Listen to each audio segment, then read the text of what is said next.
नमस्ते दोस्तों, आप लोग कैसे हैं। आशा करता हूं दोस्तों आप लोग बहुत अच्छे होंगे, शानदार होंगे। दोस्तों Bihar police assistant sub inspector यानी दोस्तों 1 स्टार इतिहास में आप लोगों ने देखा नहीं होगा। इसका पहला वैकेंसी शायद मुझे लग रहा है कि बहुत दिनों के बाद अभी वैकेंसी आया भी होगा ना, तो काफी सालों के बाद ये वैकेंसी आ रहा है। जब से मैं वीडियो बना रहा हूं आपको कभी वैकेंसी देखने को नहीं मिलता है। ये जो पोस्ट है ना, इसको प्रमोशन के थ्रू भरा जाता है, लेकिन फर्स्ट टाइम ये वैकेंसी आपका निकल के आया है। और इस वैकेंसी के सबसे खास बात यह है ना दोस्तों, इसमें कंपटीशन बहुत कम होगा। और सबसे बेनिफिट वाला पॉइंट देखिए, इसमें तो दोस्तों ना तो आपका हाइट मांगा जा रहा है, ना ही आपका कोई फिजिकल होगा। फिजिकल नहीं है तो रनिंग भी नहीं होगा, और मेडिकल की भी जरूरत नहीं है। यानी दोस्तों जितना भी ताम झाम बच्चों को जिससे डर लगता है, कुछ होने वाला नहीं है। और मैथ भी इसमें नहीं पूछेगा, ना ही आपको इंग्लिश पूछेगा। एक आपका सिलेबस पढ़ो, तमाम काम खत्म हो जाएगा। संपूर्ण आपको जानकारी बताने वाले हैं, कौन कौन फॉर्म को भर सकता है, सिलेक्शन प्रोसेस क्या है, सब कुछ आपको जानकारी देखने को मिलेगा। चलिए वीडियो को शुरू करते हैं।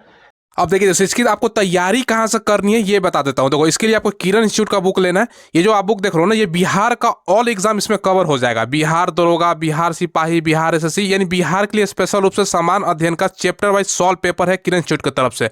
कुल मिला के इसमें आप लोग देखोगे ना, 6690 से ज्यादा एमसीक्यू क्वेश्चन देखने को मिल जाएगा। 2024 तक का सॉल्व पेपर है, बिहार के लिए स्पेशल है। इससे ये एग्जाम निकालने में आपको काफी मददगार साबित होगा। ठीक है, साथ में दोस्तों ये समान जानकारी का ये थ्योरी वाला बुक ले लीजिएगा एनसीईआरटी के पैटर्न पर, क्योंकि जो सवाल आजकल पूछा जा रहा है एग्जाम में, यही दोस्तों पैटर्न पर पूछा जा रहा है। तो ये एक बुक हो गया।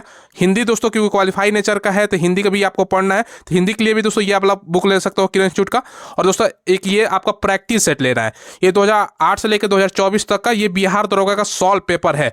बिहार दरोगा क्यों बता रहा हूँ, क्योंकि बिहार दरोगा का सिलेबस और बिहार एएसआई दोनों का सेम ही पैटर्न है दोस्तों। तो दोनों का आपको तैयारी हो जाएगा। लिंक मिलेगा वीडियो को डिस्क्रिप्शन में, वहां से ऑनलाइन बाई कर सकते हो, या नदी के बुक शॉप पे मिल जाता है, वहां से भी ले सकते हो। देखिए दोस्तों, जैसा कि मैंने बताया, ये बिहार पुलिस एएसआई का वैकेंसी है। एएसआई मतलब क्या होता है, असिस्टेंट सब इंस्पेक्टर। सबसे पहले इसको थोड़ा सा मैं समझते हैं। देखो, आप कांस्टेबल का नाम सिपाही को जानते होंगे। सिपाही के बाद जो प्रमोशन होता है ना दोस्तों, तो हेड कांस्टेबल लोग बनते हैं। ठीक है, हेड कांस्टेबल का कभी आपने सुना नहीं होगा, डायरेक्ट बिहार में वैकेंसी, इसको कांस्टेबल के बाद प्रमोशन में भरा जाता है। फिर दोस्तों जो एएसआई का पोस्ट होता है ना, फिर उसके बाद एसआई का पोस्ट है। एसआई का तो वैकेंसी और कांस्टेबल का आता है। देखो, हेड कांस्टेबल से एएसआई आप लोग बनते हो, लेकिन एएसआई का फर्स्ट टाइम ये वैकेंसी निकाल रहे हैं। ठीक है, तो चलो इसके बारे में सब कुछ जानते हैं। देखो, ये जो वैकेंसी है, टोटल नंबर पोस्ट 305 है। कैटेगरी वाइज वैकेंसी देखते हैं। जनरल का 121 है, ईडब्ल्यूएस का 31, बीसी का 37, आपका ईबीसी का 59, एससी का 37 और एसटी का 6 है। बीसी फीमेल का अलग से आरक्षण होता है, 14 और पोस्ट हो गया। ठीक है, अप्लाईज आपका 17 दिसंबर से ऑलरेडी चालू हो चुका है, और आपका 17 जनवरी 2025 इसका लास्ट डेट है। जनरल है, बीसी है, ईबीसी है, या अदर स्टेट के हैं तो 700 रुपये फी लगेगा। ठीक है, यानी अदर स्टेट के कैंडिडेट आप जनरल, जिसमें 121 पोस्ट है, अप्लाई कर सकते हो। अदर स्टेट के कैंडिडेट जनरल से फॉर्म भरेंगे। ठीक है, बाकी एससी एसटी फीमेल का 400 रुपये लगेगा। एज की जो गणना है, ये 1 अगस्त 2024 से की जा रही है, यानी इस डेट तक आपका मिनिमम 18 साल। आप लोग कंफ्यूज मत होइएगा, 1 अगस्त 2024 को अगर 18 साल आपका एज है तो भर सकते हो। मैक्सिमम 25 साल जनरल ईडब्ल्यूएस के लिए है। बीसी ईबीसी 18 से 27 साल, 2 साल का छूट मिलता है। बीसी ईबीसी के बाद दोस्तों यहाँ पर देखो, बीसी ईबीसी जो फीमेल कैंडिडेट है ना, उसको 3 साल का छूट मिलता है उनको, तो 28 साल हो जाएगा। बाकी एससी एसटी 18 से 23, में फीमेल भी एससी एसटी आ जाएंगी। ठीक है, 18 से 30 साल तक एज है। ठीक है, तो ये एज के बारे में आप लोगों ने समझ लिया। अब क्वालिफिकेशन भाई क्या है, मात्र 12वीं पास होना, फॉर्म को आप लोग अप्लाई कर सकते हो। बस 12वीं आपका क्वालिफिकेशन मांगा गया है। ठीक है, चलिए सिलेक्शन प्रोसेस में पहले आपका रिटन टेस्ट होगा, उसके बाद उससे स्टेनो टाइपिंग टेस्ट होगा, फिर आपका कंप्यूटर नॉलेज का टेस्ट होगा। ज्यादा कुछ इसमें ताम झाम नहीं है, इसके लिए दोस्तों आपको सारा कुछ समझाते हैं।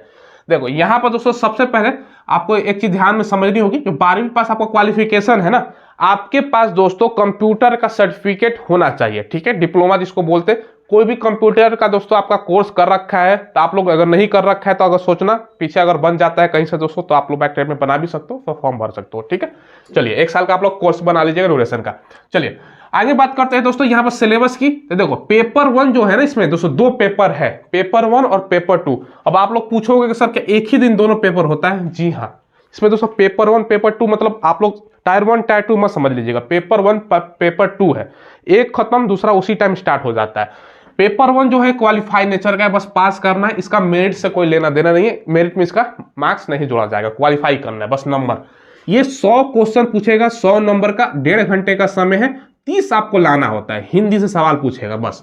तो 100 में से 30 या उससे ज्यादा लाना है, 30 से कम आएगा खत्म, टाटा बाय बाय। चाहे पेपर 2 में 100 में 100 ला दो। ठीक है, समझ रहे हो ना बात। तो ये आपका 30 मिनिमम पास करना है, बस पास करना है, इस पे हिंदी पर ज्यादा फोकस ना, बस इतना पढ़ लो कि 30 नंबर आ जाए, ठीक है। चलिए पेपर 2 जिसमें जीके जीएस है, इसी पर आपका मेरिट बनेगा ना। तो इसमें दोस्तों आप लोग देखो मैथ है ना ही इंग्लिश है ना ही रीजनिंग है, भैया बिहार दरोगा में जो पूछा जाता है समझ लो वही है। तो बस जीके जीएस आपको फोकस करना है। 100 क्वेश्चन पूछेगा, एक क्वेश्चन 2 नंबर का, तो 200 नंबर हो जाएगा, 200 मार्क्स, 2 घंटे का समय। और इसमें निगेटिव है, इसमें नहीं है, इसमें 0.2 निगेटिव है, समझ लो। 6 गुना टोटल वैकेंसी का ये लोग नेक्स्ट स्टेज के लिए, जो कि आपका स्टेनो टाइपिंग टेस्ट है, बच्चों को बुलाएंगे। यानी टोटल आपका 305 वैकेंसी है, इसका अगर हम 6 गुना करते हैं ना, तो ये दोस्तों 1800 आपका 30 निकल के आता है, जो बुलाएगा आगे के स्टेज के लिए ये लोग बुलाएंगे, ठीक है। चलो उसके बाद दोस्तों क्या होगा, आपका स्टेनो टाइपिंग टेस्ट होगा। इसका स्पीड वगैरह एक्यूरेसी वो मोबाइल की स्क्रीन पर मैं दिखाता हूं। जो आपका इसके बाद टाइपिंग टेस्ट होगा ना, और दोस्तों आपका स्टेनो, पहले स्टेनोग्राफी होता है जिसको हिंदी श्रुति लेखन आपकी हिंदी में होगा। 80 शब्द प्रति मिनट, 80 वर्ड पर मिनट की स्पीड से 5 मिनट तक आपका दोस्तों किया जाएगा। देखो यहाँ पे लिखा गया ना, 80 शब्द प्रति मिनट की गति से 5 मिनट तक लेखापान द्वारा लिया जाएगा, ठीक है। चलिए 5 मिनट 80 वर्ड आपका पर मिनट की स्पीड से, पर मिनट की स्पीड से आपका शॉर्ट हैंड होगा, ठीक है। उसे टंकित करने है तो 20 मिनट का और समय दिया जाएगा, यानी जो टाइपिंग है उसको दोस्तों, जो शॉर्ट है ना उसको टाइपिंग करने के लिए 20 मिनट का और समय दिया जाएगा। अभ्यर्थियों को टंकन आरंभ करने से पहले 2 मिनट का अतिरिक्त समय आपका शुद्धि लेखन हेतु दिया जाएगा, यानी आपको करेक्शन वगैरह कर, मतलब आप देख लो भैया सही सब कर रहे हो कि नहीं, ठीक है। 2 मिनट एक्स्ट्रा समय आपको और मिलेगा पहले, ठीक है। इसके बाद दोस्तों जो देखो श्रुति लेख का टंकन की शुद्धि, आपको शुद्धि यानी 10% से अधिक की गलती नहीं होनी चाहिए। जो एक्यूरेसी है ना, ये आपका 90% का होना चाहिए। यहाँ पर 10% की गलती लिखा गया ना, तो 90% एक्यूरेसी आपका होना चाहिए। जैसे शॉर्ट हैंड खत्म होगा उसके बाद आपका टंकन की जांच, टंकन यानी टाइपिंग की जांच होगी। ये दोस्तों देखो टंकन हिंदी और इंग्लिश दोनों में होगा। 30 वर्ड आपका प्रति शब्द मिनट की स्पीड से दोस्तों 300 शब्दों तक 10-10 मिनट का समय आपका कंप्यूटर पर करना होगा टाइपिंग, ठीक है। देखो ये हिंदी टंकन में दोस्तों 5% से अधिक की, और इंग्लिश में दोस्तों आपका 10% से अधिक की गलती नहीं होनी चाहिए। जो हिंदी आप लोग टाइपिंग करोगे जिसका स्पीड आपका 30 है, उसमें 95 का आपको एक्यूरेसी चाहिए, ठीक है। हिंदी में 95 हो गया, और इंग्लिश में दोस्तों अगर टाइपिंग करोगे तो आपको 90 का एक्यूरेसी, 90% का एक्यूरेसी होना चाहिए। दोनों में करना है, हिंदी इंग्लिश दोनों में ध्यान रखिएगा, 30 का स्पीड मांगा गया है, ठीक है।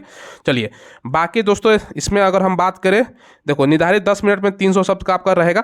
बाकी दोस्तों तीसरा जो स्टेज है ना, कंप्यूटर ज्ञान की जांच, यानी कंप्यूटर का आपका जांच भी किया जाएगा। क्या क्या किया जाएगा, MS ऑफिस जिसमें वर्ड, एक्सेल, पावर पॉइंट, और इंटरनेट से दोस्तों जो है ना वो चीज़, ये सभी लोग कर लेंगे। इंटरनेट और सभी को चलाने आता होगा।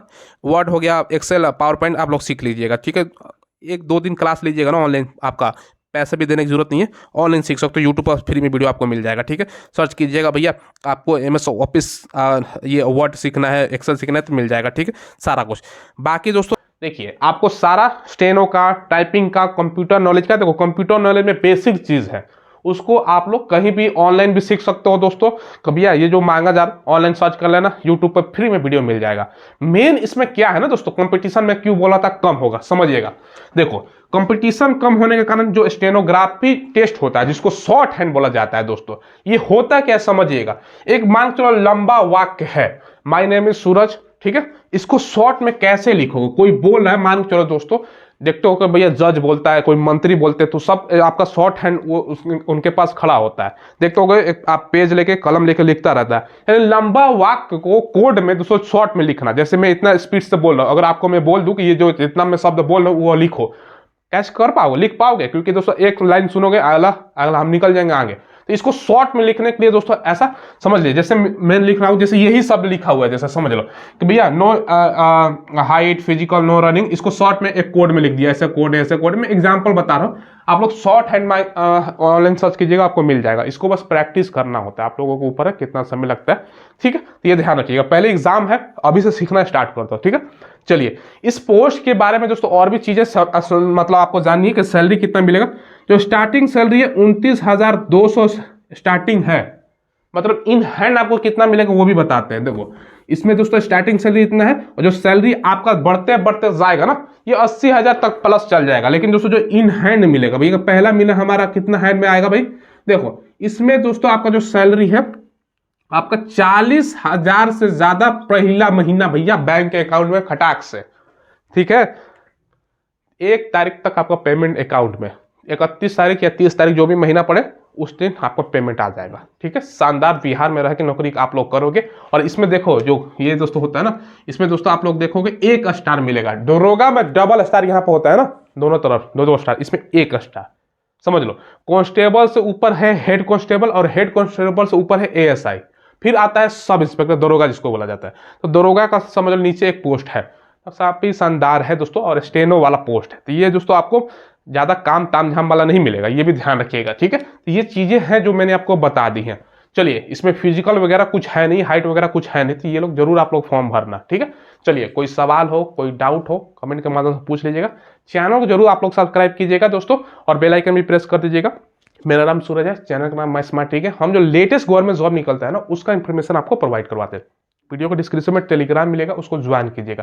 क्यों ज्वाइन करना है, एक तो फ्री ऑफ कॉस्ट है, वहां पर डेली जो होता है ना क्विज होता है, साथ में जो ऑफलाइन वैकेंसी या दोस्तों जो कॉन्टैक्ट आधारित वैकेंसी या कोई भी शॉर्ट इन्फॉर्मेशन जो आता है उस पर आपको मैं प्रोवाइड करवाता हूँ। ठीक है, धन्यवाद।